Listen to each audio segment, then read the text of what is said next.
এডিআৰিৰ result দিলে মই অত্যন্ত আনন্দিত যে তৃতীয় আৰু চতুৰ্থ শ্ৰেণীৰ ৰিজাল্ট দিয়াৰ পিছত সকলোৱে এটা কথা স্বীকাৰ কৰিছে যে এই ৰিজাল্ট মেৰিটৰ আধাৰত হৈছে, মেধাৰ ভিত্তিত হৈছে। আৰু সঁচাকৈ চৰকাৰী চাকৰি আমি মেধাৰ ভিত্তিত দিয়াৰ বাবে প্ৰতিশ্ৰুতিবদ্ধ। এতিয়া কোনোবাই মোক কৈছে মামা কাট অফ নম্বৰ বহুত হ'ল। কাট অফ নম্বৰটো চৰকাৰে নিয়ন্ত্ৰণ নকৰে। যদি ৩,০০০ পোষ্ট থাকে আমি ২জন কৰি বা ৩জন কৰি উত্তীৰ্ণ প্ৰাৰ্থীক মাতো। ৩,০০০ পূৰণ ২, ৩,০০০ পূৰণ ৩, ৯,০০০। মেৰিট মতে ৯,০০০ নম্বৰটো আহি যোৱাৰ লগে লগে ৯,০০০ নম্বৰ লাভ কৰা ব্যক্তিজনৰ যিটো নম্বৰ সেইটোৱে কাট অফলৈকে ৰূপান্তৰিত হয়।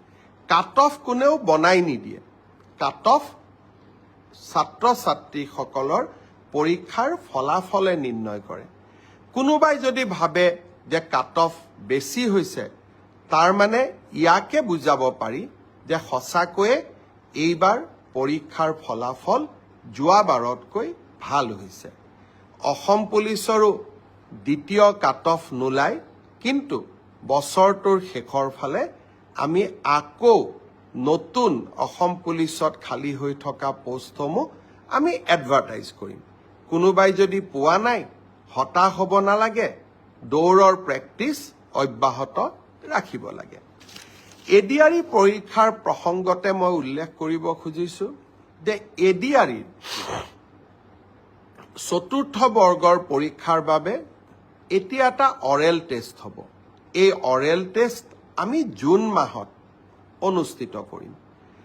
লগে লগে এডিআৰিৰ তৃতীয় বৰ্ষৰ পাছ কৰা ছাত্ৰ ছাত্ৰীসকল বা যুৱক যুৱতীসকলৰ বাবে এটা স্কিল টেষ্ট হ'ব। সেই স্কিল টেষ্টটো আমি অহা জুন মাহত আমি আৰম্ভ কৰিম। আমাৰ লক্ষ্য হৈছে যাতে এডিআৰিৰ নিযুক্তিও আমি 10 অক্টোবৰত দিব পাৰোঁ আৰু নৱেম্বৰ, ডিচেম্বৰ, জানুৱাৰীৰ ভিতৰত এডিআৰিৰ নতুন এডভাৰটাইজমেণ্টটো আমি যাতে দিব পাৰোঁ।